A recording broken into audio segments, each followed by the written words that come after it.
Hey everybody, this is Pat Collins, aka Big PH. I know it's a little late, but I'm giving you a review for the Money in the Bank that happened last Sunday. It took me a while to finally get around to it, but I do have it for you, and here we go. I wasn't expecting too much out of this show to begin with, but it pleasantly surprised me. I won't lie about that. The only thing that was kind of upsetting about it is I only really got one prediction right, and I thought he wasn't going to win clean, and he won clean. So basically, all my predictions were wrong for the entirety of the pay-per-view. But that's not a bad thing. It was still a really good show. Let's start off with the opener. It opened up with the Money in the Bank ladder match for the World Heavyweight World Heavyweight title contract. And this was a really good match. It had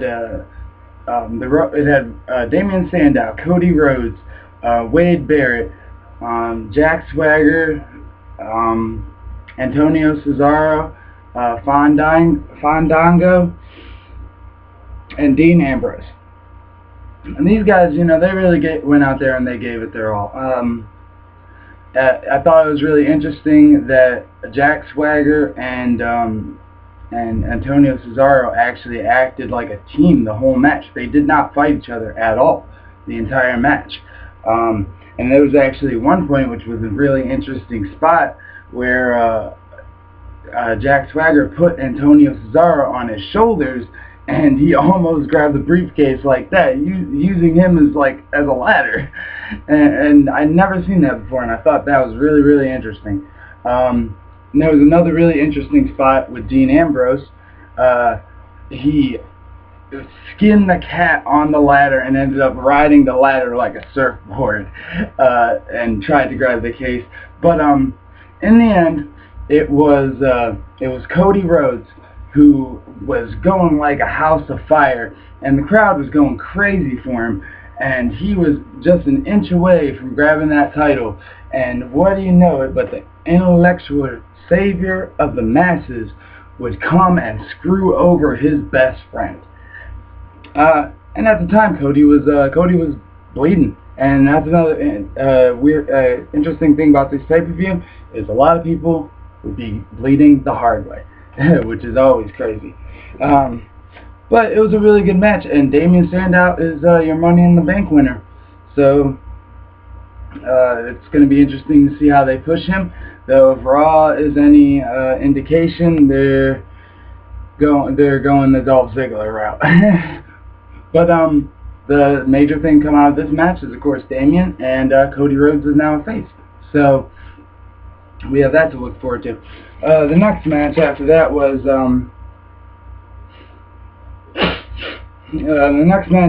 Miz versus Curtis Axel. At the very beginning, I thought that he was going to win in some kind of shady way, but actually right from the get-go, Paul Heyman gets sent to the back because the Miz acts like Paul Heyman hit him, and he gets sent right to the back. So they have a contest. Miz and Axel have a decent contest where Axel actually ends up winning clean over the Miz, which is pretty good. Maybe there's still hope for Axel just yet. But and it was a decent match. After that was the Divas title match. So Curtis Axel still the Intercontinental Champion. After that was the Divas title match, AJ Lee versus Caitlyn. This was a really good women's match. These girls went in there and they put on a really good match. I think it was even better than their Extreme Rules match, or Payback match, I'm sorry. Their match from Payback, I think it was even better than that. And it was basically AJ Lee just working that arm. It was very a psychological match. She was just spent the whole match just working that arm. And the end came when Caitlyn hit the spear, but she couldn't capitalize because of her arm. And so she hit the spear but couldn't get the 3 count, and then AJ Lee put her in the Black Widow, which she was in for a good 60 seconds, and that move looks like it hurt. And she was in it for a good 60 seconds before she ended up tapping out. Really good match, you know, for people that say women can't wrestle. You guys are all morons. So that was I wasn't expecting too much out of that, even though I still think they should be switched around. It was a good match, and AJ retains the Divas title. The next match after that was Jericho versus Ryback. This is my least favorite match out of the whole card. And to make Ryback even eligible to, like, you know, so people would stop calling him Goldberg, which Philadelphia, of course, was calling Goldberg all night.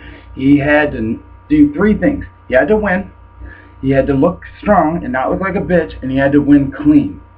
And he ended up looking like a bitch most of the match, and then winning with a roll up out of nowhere, like. And it did not make him look strong at all. So I don't know what WWE's idea was, but it didn't make him look strong. And no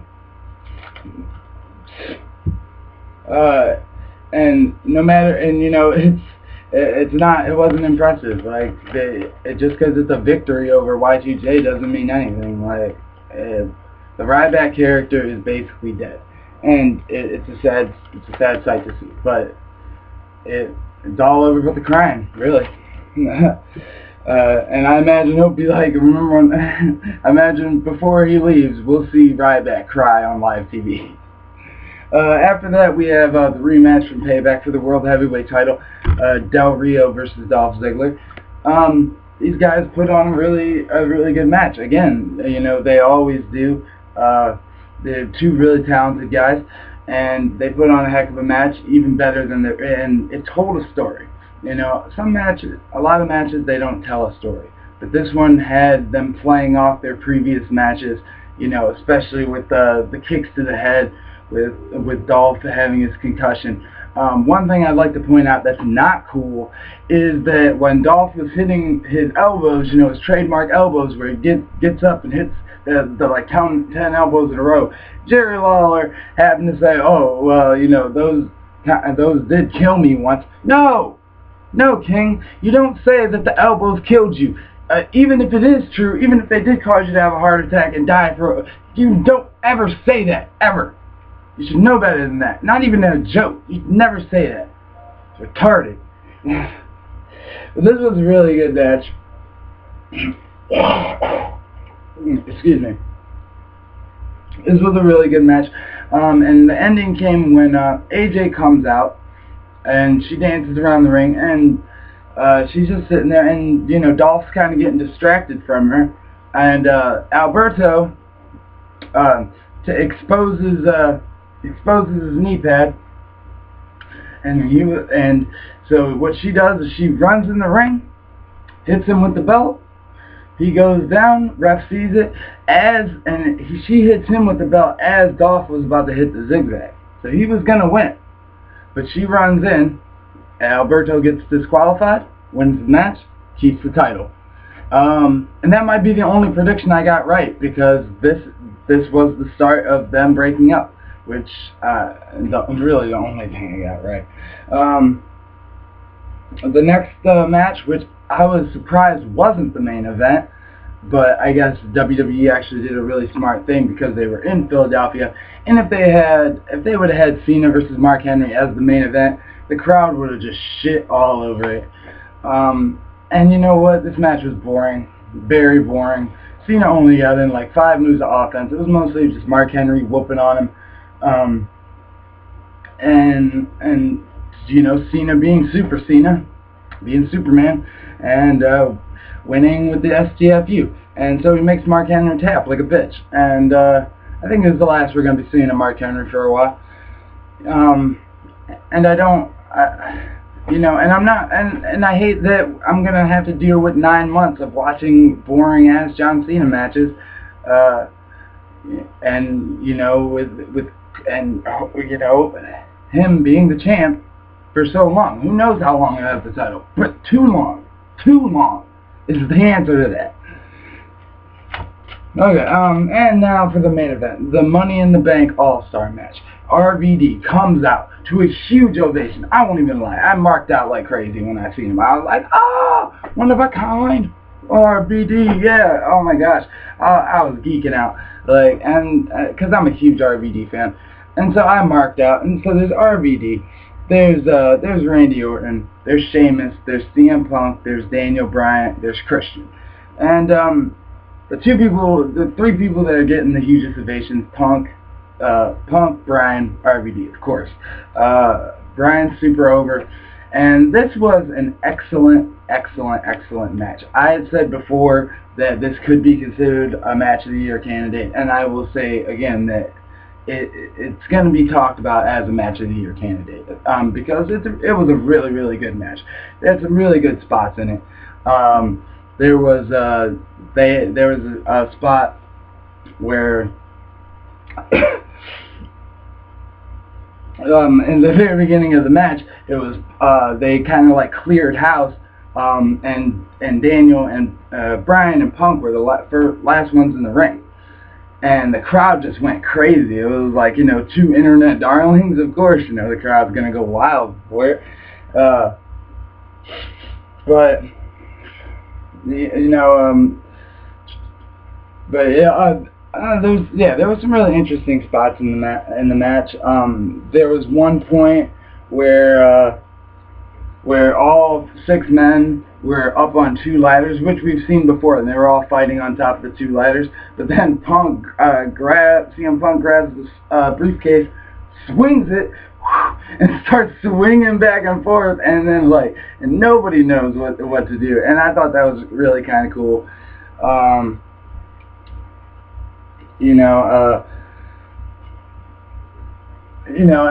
Bryan is just so over in the whole match. I noticed that Bryan is the most consistently over superstar on the roster. There was another couple of interesting spots. Orton ended up busting his nose open. There was a 5-star frog splash. It was kind of botched a little bit, but from the very top of the ladder onto Christian. There was piles. There was like piles of ladders on the outside of the ring, like just set up, like just stacks of them, and people kept on hitting them, and that looked like it hurt a lot. Like people kept on falling into them and jumping into them, and that looked like it hurt. There was a spot, and then Daniel Bryan starts going like a house of fire. Like he gets everybody, he starts beating everybody. Kicks Sheamus. He falls out of the ring through a ladder like a table, which was an insane spot. And he's just going like a house of fire. And then Curtis Axel comes in as he's about to win, and takes Bryan down.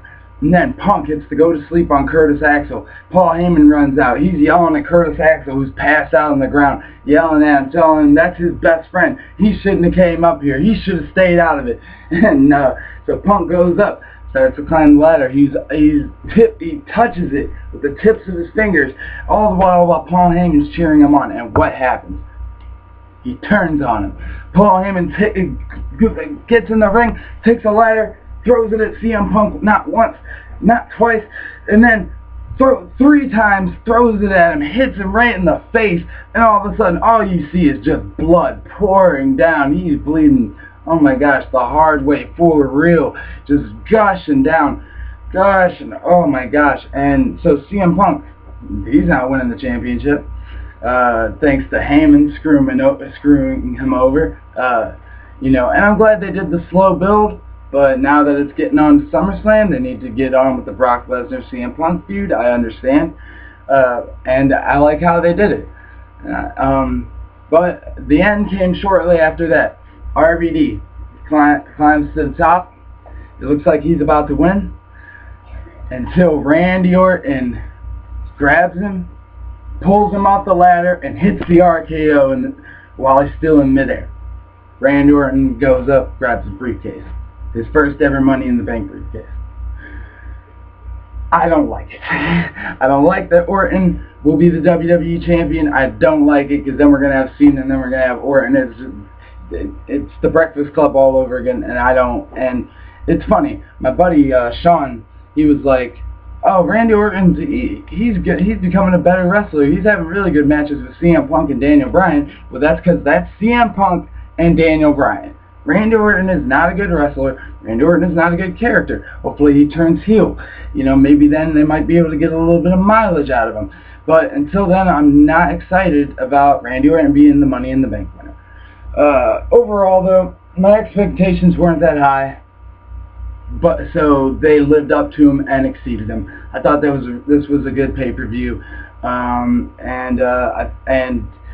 the low point was Ryback versus Y2J. That was just a waste of space. And the high point was the Money in the Bank. Were the two Money in the Bank matches, especially the one from Raw. And while I do think that Randy Orton shouldn't have won, you know, we'll see where it goes from here. But you know, that's it for Money in the Bank 2013.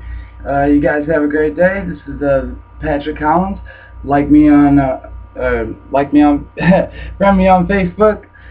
Follow me on Twitter at @thebigph1, and subscribe and rate the video. Thank you very much. You have a great day.